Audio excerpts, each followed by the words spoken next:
Nakita mo ba yung ginagawa nila? Akala ko tulog na. Kasi nanahimik. Ayan. Nagigigil na ako eh. Ito talaga yung pagmuno eh. Talaga.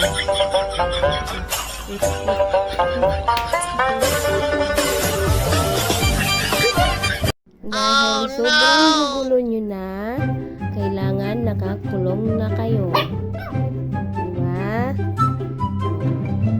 Dahil ang kukulit nyo, kulong kayo.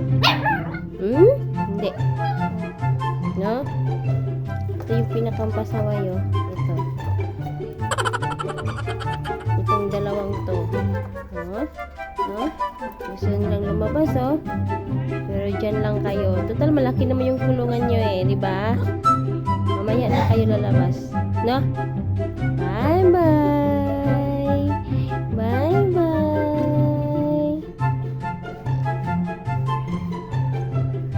Dyan lang kayo.